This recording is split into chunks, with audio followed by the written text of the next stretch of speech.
Hi, it's Dorothy Guinan with Scrapbooking Quebec. In this video, I'm going to share with you the layouts I created using 49 in Market's Spectrum Sherbet collection.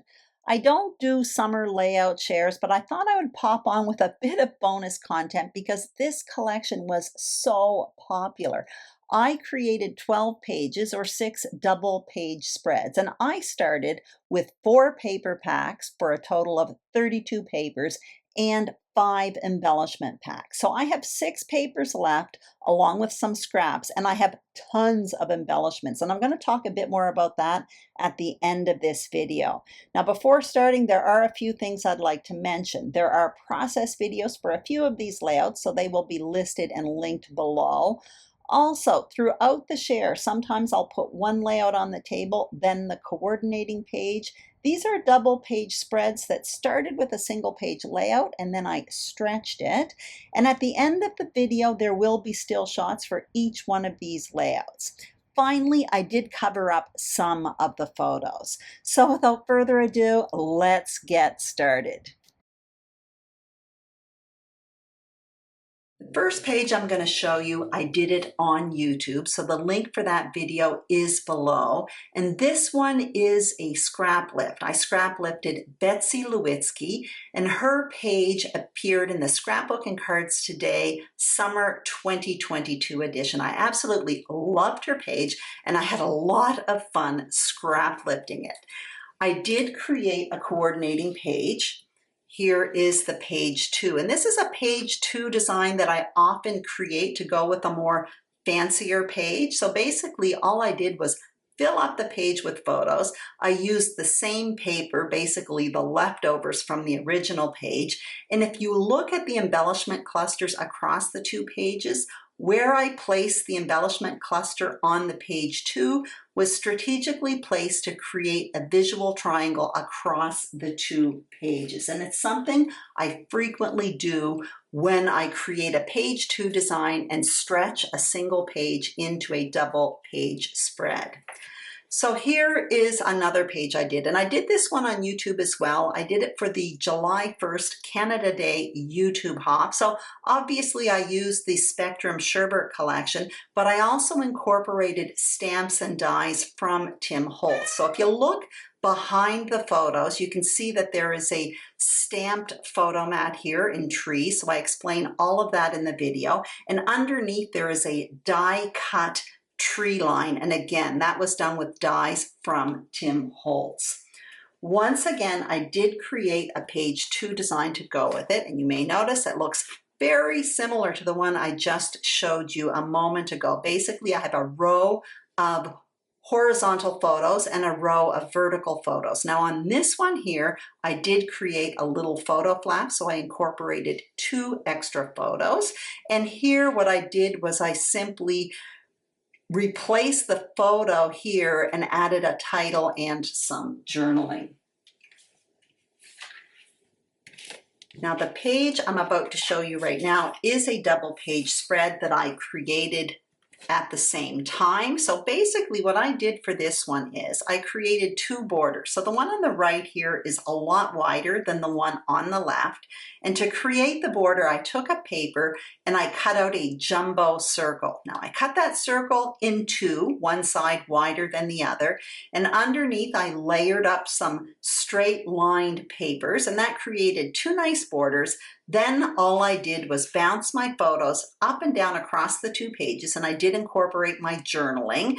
I put the title on the page there. You can see it right here. And I finished off the layout by adding 3 embellishment clusters placed in a visual triangle across the 2 pages.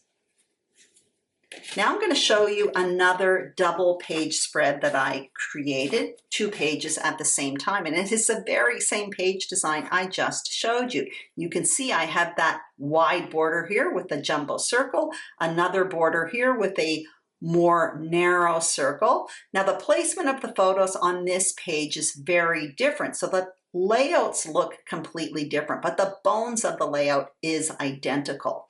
This time I placed the title over on the right with a wee bit of journaling here, and I finished off the layout with a visual triangle with 3 embellishment clusters.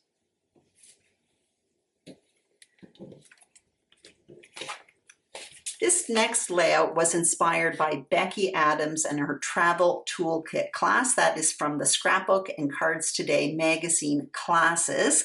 Now this one here, we've all done grids before, so there's nothing really original about the page design. But what Becky spoke about in this class was simply taking a bunch of photos, those kind of photos what we take tons of on vacation when we get a little bit snap happy with our camera, and just trimming them down and putting them all on one page so that they don't take up so much room in our albums. Now I did create a page 2 to coordinate with this one, so here you see it right now. I really like this one. This design is a little bit different for me and I had fun with it, and it was very quick to create, just a border of photos, and then I just had a bunch of embellishing along with the title and some journaling popping out from that border. Here are the last 2 pages, and this one I guess I basically created them simultaneously as well. So this again was inspired by the Becky Adams travel toolkit class, and this was one I might have changed up her design a bit. It was certainly my jumping off point, but what strikes me most about this particular class that I took was she prompted us to write about why we took a particular vacation, which I found a bit different. I don't think it's something I've really covered in my travel albums before, so I really did enjoy that prompt, and I really do quite like this layout. So anyway, I'm going to show you the still shots and talk a little bit more about this Spectrum Sherbet collection. So that's it. I hope you enjoyed this layout share. While showing you the still shots, I'd like to talk a little bit more about this collection. First of all, I loved it. 49 in Market's quality is next to none. It's absolutely fabulous. There was one drawback for me, however, and that was how the embellishment packs were sold. I only bought 5, and there were plenty more, believe me. But many of the embellishment packs, including the ones that interested me, were sold in 2 different color families. Tidal Wave was for the blues and the greens, and Strawberry Lemonade was for the pinks, yellows, and oranges. That meant if you wanted ephemera, for example, to match all of the colors in the paper collection, you had to buy 2 packs, and each pack I think had 95 pieces. Personally, I would have been thrilled with 1 pack, a 95-piece pack that had all of the colors. Again, the quality was fabulous. I loved what I created with this collection, but I'm left with way too many leftovers. However, that may not be an issue for some, but it is for me the way I scrapbook. That's my beef, but I still love 49 in Market, and I've already bought another collection actually, Curator's Meadow. Anyway, thanks for watching. If you enjoyed this video, please give it a thumbs up. If you haven't subscribed, I would be thrilled if you did. And if you are a subscriber, thank you very, very much. I will be back soon on YouTube. Bye-bye.